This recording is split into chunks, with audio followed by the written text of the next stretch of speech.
Welcome back to Ultraviolet 4's Minotaur Berserker tutorial. We've just walked downstairs and we've just found ourselves facing two bees. Bees are really dangerous. Any individual bee is not so bad, but they tend to come in large packs. And the thing about them is that they're very fast, so you can't run from them. They're very hard to hit because they're small and they poison you. So, if you found these on, I think D4 is the earliest you can find them. And basically if that happens, you just die. And there's very little you can do about it. Unless you happen to have a potion of lignification. Lignification is basically early game I don't die to bees potion. Because it makes you resistant to poison and it gives you a whole bunch of AC. So they won't kill you. I still don't have curing.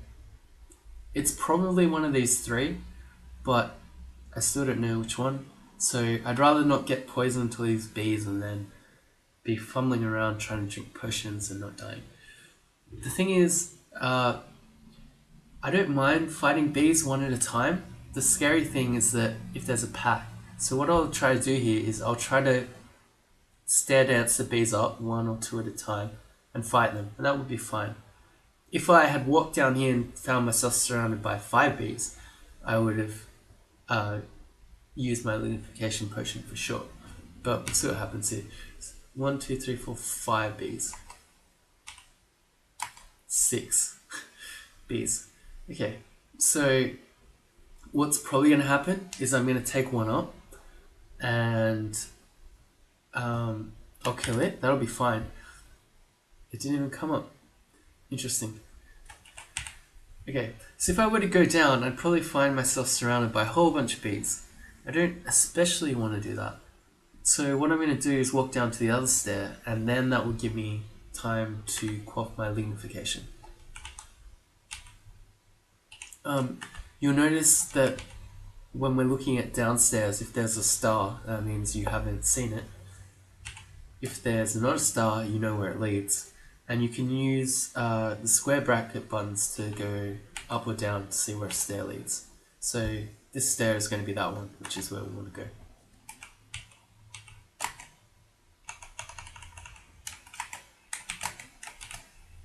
Here you go. We're going to quaff our lignification. We could have done a similar thing. Actually, I want to show you lignification, so I won't. But I could have pulled 2 bees up, killed those 2, and then walked back to the other stair and tried to do that where I do 2 at a time. But I've got 7 lignification potions, so it's not like I'm worried about wasting them. I'm now a tree. I've got 24 AC and I'm resistant to poison. So there is no way that bees can kill me. If I really wanted to, I could also Berserk. Hey, we're still poisoned. You can see that being resistant to poison doesn't make you immune. So we still could have Zerked if we had to, but lignification, more than enough on its own. We've got a whole bunch of enemies. Let's not run at them, because there could be more stuff up there. Wait for them to come. Kill things with headbutt. Cool.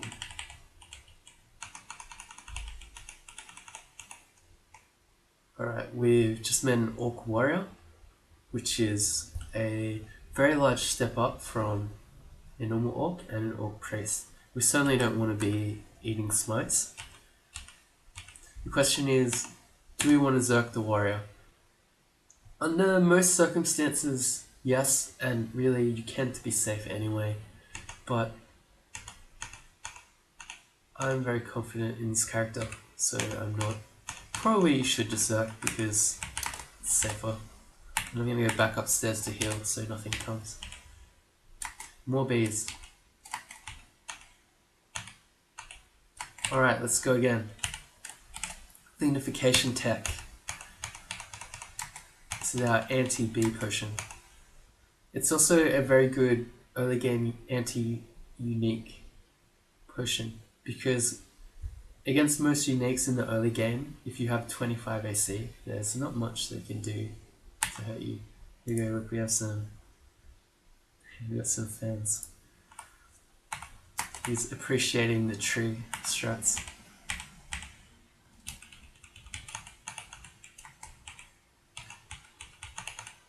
You might be wondering, let's ID, let's just do the Wand of Lightning.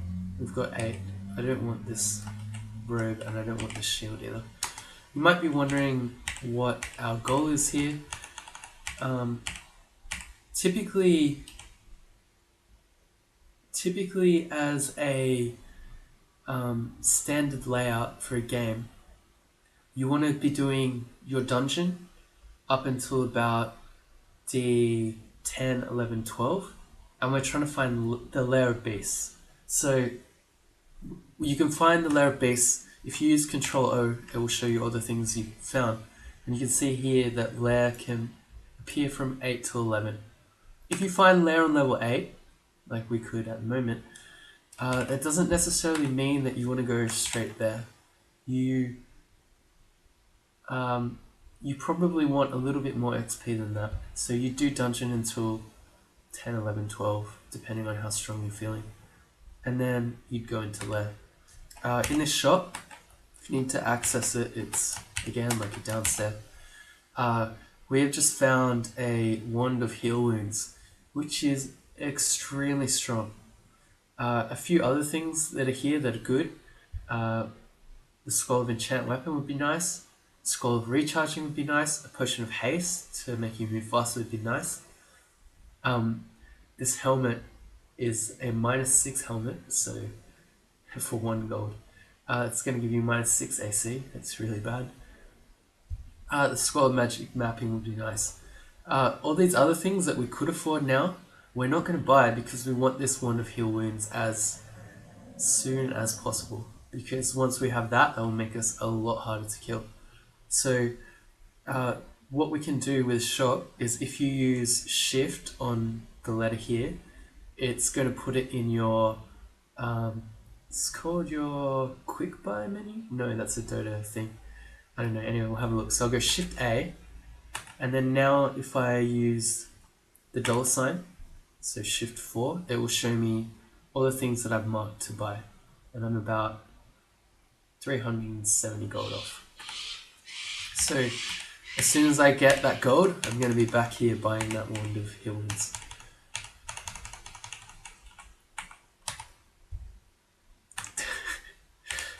Hardnet really likes the trees.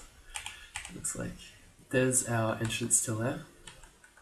A Komodo dragon is an enemy that hits really hard in melee, so we don't want to screw around with that. As I was just saying, we found lair on D8. We don't want to go in yet. You probably could, but there are potentially some dangerous things in lair that will be more dangerous than what we'll probably find on D9 and 10. D11 is starting to get a bit more dangerous. D12 is potentially much more dangerous, and I wouldn't go further than that because there are some particular enemies you can find on D13, 14, 15 that at this level of experience will pose a very real threat. We're going to enchant our weapon. Alpha Rig. Broad Axe becomes +4. A Ring of Evasion. We're going to put that on. Oops. A Ring of +5 Evasion. That's really strong. So this character, more Lignification, is very, very strong. Not only is it a Minotaur Berserker, it's also finding pretty absurd things.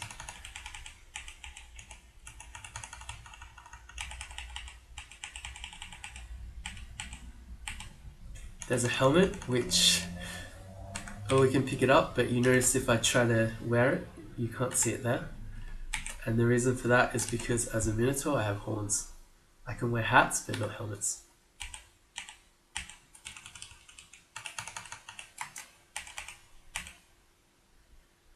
What have we found here?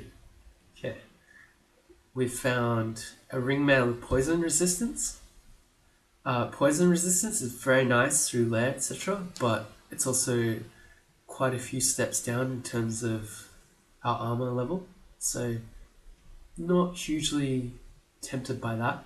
At some point where we have if we end up being forced to go into lair branches, such as the spider's nest, that we really have to have poison resistance or we're just going to die, we might think about that. But not for right now. There's also a plate armor of magic resistance. Because we are Trog and we have Trog's Hand, which can give us on-demand magic resistance, that's not something that's really tempting us either. And also, we are saving our money for a Wand of Heal Wounds, so let's not even worry about that stuff.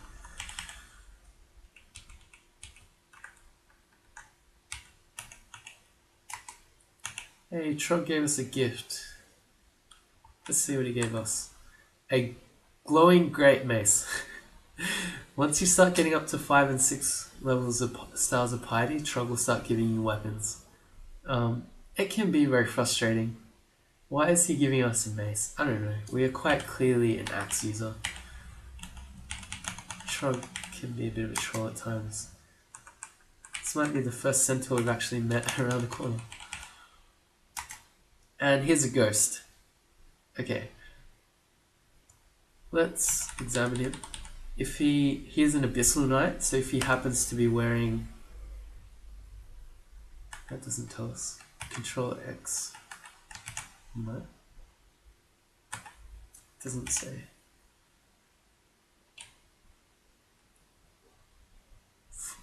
Interesting.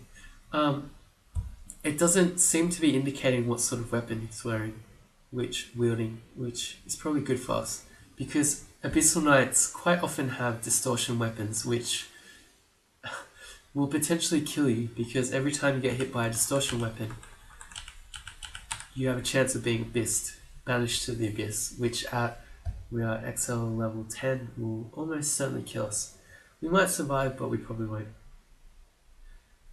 You'll see the ghost is red. Typically, ghosts are always going to be dangerous to you unless it's really late in the game, and even then they can be. So you always should be thinking this could be really bad. One thing to note about ghosts that's very important is that they cannot go up and down stairs. So what I've done here is I've walked to this set of upstairs, and when I fight him, I'm going to berserk. If I kill him, great.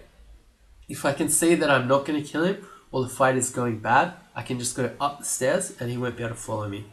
So, potentially really bad idea to try to fight him in the open over here. If you want to do what I'm doing here, you just right click the map. I'm going to wait for him. Checkers, by the way, if you didn't know, is the guy who runs this Australian crawl server. So, there's that. This is also why it's fun to play online. I'm going to Zerk, and let's see. Yeah, it looks like, yeah, okay, we quite handily killed him. Again, Minotaur Berserker is very strong. We have a lot of good gear. But that's typically how you want to fight ghosts. If you can, back up to a stairs. The thing is, you don't even have to fight ghosts because they're stuck on a floor. So if I really wanted, I could have just walked away, gone to a different set of stairs, and I never would have had to fight him.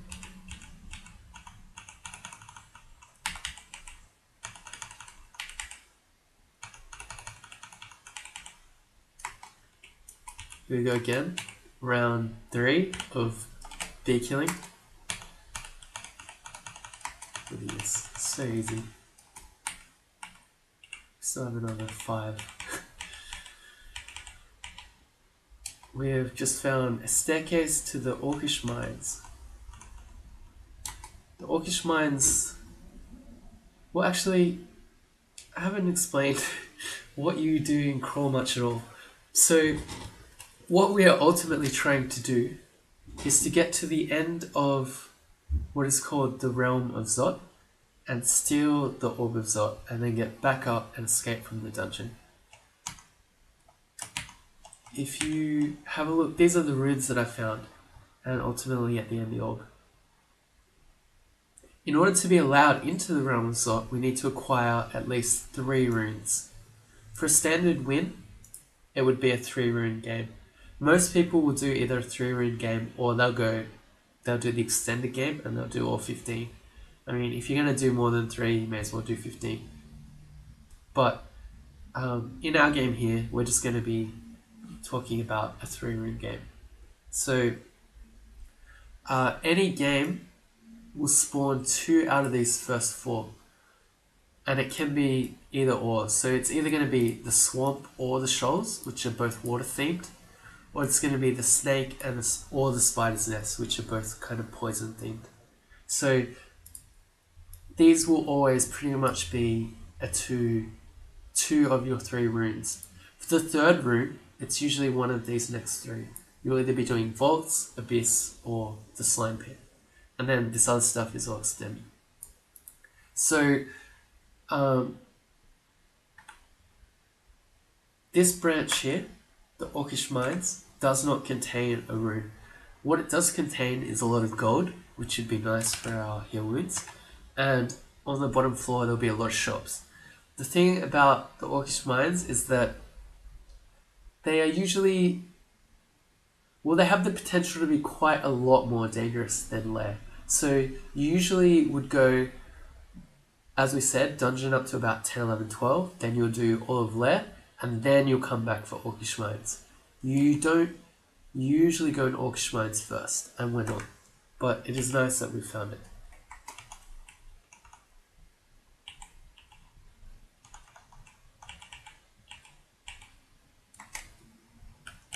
Line of sight.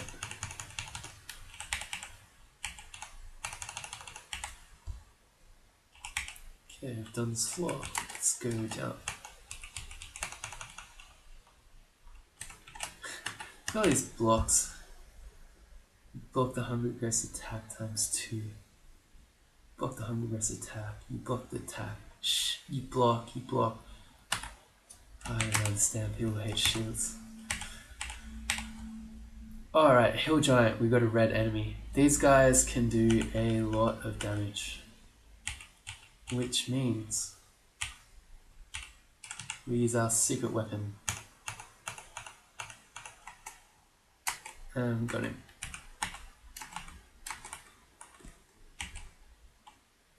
Found a Wand of Flame. It's not that great. Alright. Ah, dear. Okay, we've just been shafted for 2 floors. So, I really don't like traps because there is no way to play around them, and then sometimes they'll just kill you. You can be shafted up to 3 floors. Yeah, there's nothing you can do about it. If it happens, it's bad luck. Again, we're a strong character, so we'll probably be fine. But if we were on something weaker, say we were struggling to kill things on D10, where we were, and we just got dropped another 2 floors, it really sucks. What we're trying to do is we're trying to find out upstairs, and we're just trying to get back up. Ooh. A Hornet is a poison enemy. They're fast. We are probably fine. Yep. It's just one enemy, so it's not like the swarm of bees where we're going to lignification. Another Hill Giant. We're going to walk back to...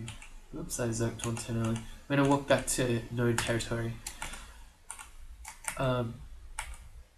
As I might have mentioned in video 1, monsters will come to investigate noise. So it's preferable to walk back from where the giant... Did he shout? Yeah, he did. The hill giant shouted. So back over here, he made noise. Things might have come to investigate it. I might very well berserk and kill him, but then, as I'm now here slowed, something else comes. And I've just been shafted 2 levels, which is why I wanted to go back. Okay, 2 choices here. There's a hatch and a normal stair. For a hatch, you can appear anywhere on the floor and there won't be another downstair. So, given the choice, we'd rather do this. Because if we come up and there's something really bad there, we just go back down. If we took the hatch, we might end up in the middle of God knows what, and we'd be stuck there. Although we have 6 scrolls of teleportation, so we probably wouldn't die. All the same, pick the regular stair over the hatch if you can.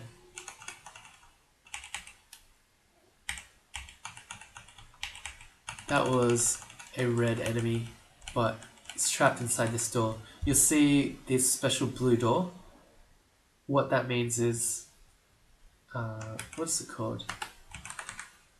A ruined door. A ruined door tends to have super dangerous enemies, but there might be a chance of having special treasure in there. This particular one, it just looks like it's the enemy. Not that we would have bothered anyway. As a general rule of thumb, you don't want to open ruined doors. This unique has a dagger of distortion. We were just saying before about how distortion daggers can send you to the abyss. So, given the choice, we'd really rather not be hit by that. So, we've got 2 options in order to not fight Psyche and melee. Probably 3 if you consider that we could throw javelins at her. But we could either use our wands to kill her from range, or we could summon a brother-in-arms to kill her. Brother-in-arms would almost definitely, will 100% kill her, but because it uses piety as a cost, we'd really rather not. So what I'm going to do is I'm going to shoot some wands at her. For disintegration, I have a 65% chance to hit her. I got her. Let's go again. And then if she gets to me, as she just did, I probably shouldn't have let her get to me because she's now going to get at least 1 swing at me. Okay, no, she stopped to shoot me with a puff of frost, so I got lucky.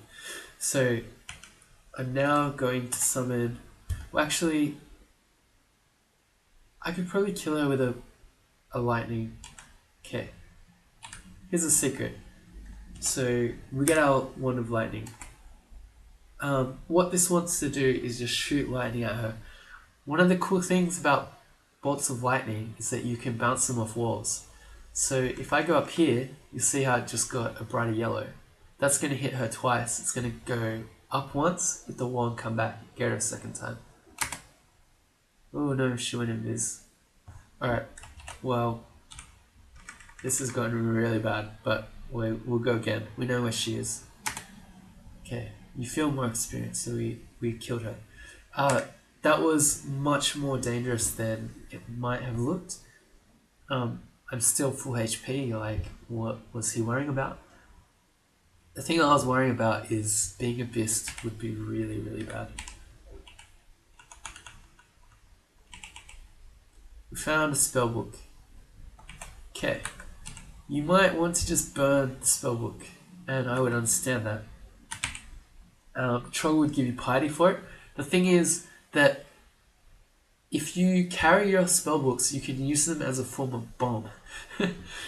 So what you can do is, let's say we found some dangerous enemy that we wanted to fight here. I would drop the spellbook. I'd stand away from it, and then when the enemy stands on the spellbook square, then I would burn it. Let's say secret tech. That's why we're holding it. What is... He has a war axe of flaming. Okay, that's very good. Let's pick up this war axe of flaming and let's wield it. Okay, the reason why this is very good is because in Lair, which is where we will be going next, there's an enemy called a Hydra. A Hydra. They're kind of a gimmicky enemy, but I think they're a very good enemy. What happens with a Hydra is if you have an edged weapon, as an axe is, every time you hit it with your axe, you will cut off one of its heads. And every time you do that, its head will become 2 more. And that also heals it. And with Hydras, every head it has is an individual attack. So if you try to kill Hydras with your axe, you are very quickly going to be facing down a 20-headed Hydra, which is attacking you 20 times per turn and has a lot of health, and it's bad times. What happens with a flaming edge weapon is that they will... Does it tell you here? Here we go. Big fiery blades are also staple armaments of Hydra hunters. So what happens here is supposedly the fire cauterizes the wound, so every time you chop off a Hydra's head, it will stay dead. It will stay chopped off rather. So having a War Axe of Flame is very useful. If we didn't have a War Axe of Flame, you might find yourself in there without one. We got very lucky. What you would do to kill Hydra is we'd use our wands, but also we would use Brother in Arms, and we would also potentially use our spellbook bombs to kill them. Alright, here's a super secret tech. It's not a super secret tech at all, but it's a good quality of life thing to know. If you press the equals button, it allows you to adjust the letters of items, spells, and abilities. What we're going to do is adjust our items. So we're going to put... There's a special thing that happens with the two weapons that you have on A and B. So we're going to make our Broadaxe of Flaming A. And we're going to make our War Axe of Flaming B. Now if you press the inverted commas button, it will switch between A and B. So we can very quickly be like, we can walk around with this and we go, oh, there's a Hydra, and we can hit that, and now we have our Flaming Axe. Rather than fiddling around with the wheel, screen, etc. This is also really useful if you have a ranged weapon. So say I had a bow and an axe, rather than every time I shoot things with my bow it gets me, I'm like, oh, I have to go to my wheel screen, I have to select my axe. You can just use A and B. Very good tip.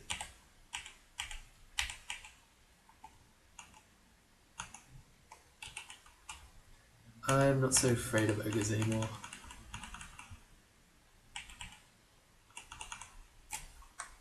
I'm also not too afraid of these guys. I'm just gonna swing it at fingers.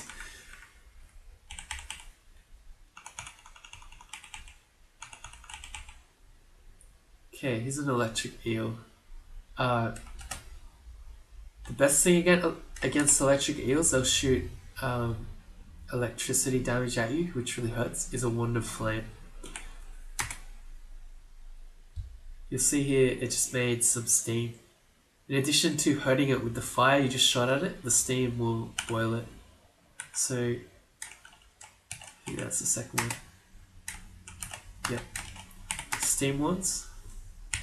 Wands of Flame. It's very good against eels. There we go. Easy. This is a steam dragon. It's going to fire steam as a breath attack. And one of the cool things about dragons is they have a chance of dropping scale armor. Steam dragon armor, let's just pick it up and have a look at it. It's a really light armor and it doesn't give you any special resistances. If you had a fire dragon armor, for instance, it would make you resistant to fire, also vulnerable to cold, but useful because fire is a really good resistance. Whereas this one, for a heavy melee fighter like we are, we don't want Steam Dragon. But if we were a mage, a Steam Dragon scale would be more protection than just a rogue would be.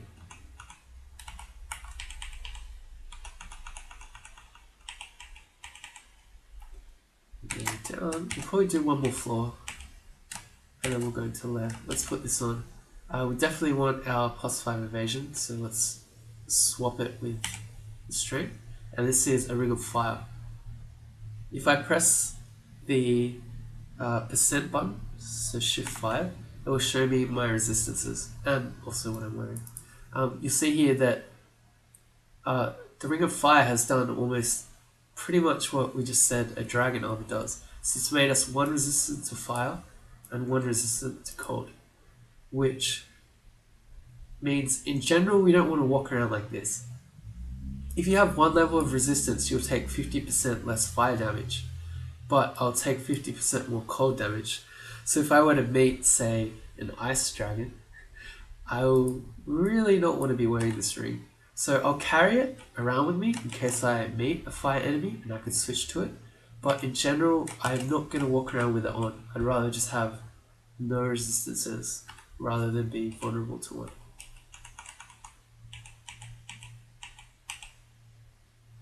Ooh. Okay, this is a very ugly thing.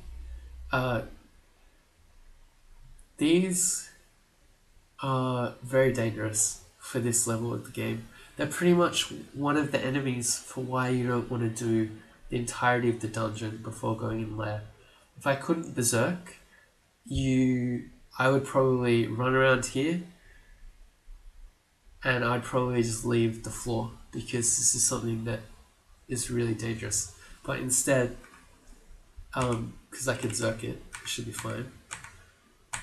If I didn't have Berserk, that is an enemy that you do not want to be fighting. Not until... Even once you finish the whole lair, it's still a dangerous enemy. Kill Giants, red, Berserk. Pretty good rule of thumb, don't want to be fighting anything red without Berserking. Okay, we've got a whole bunch of yellow things, but that's fine, they're all physical. Ooh, okay. You can see this is hurting us. So, we're gonna Berserk because even though we probably could continue to just kill these things, you'd rather not risk it.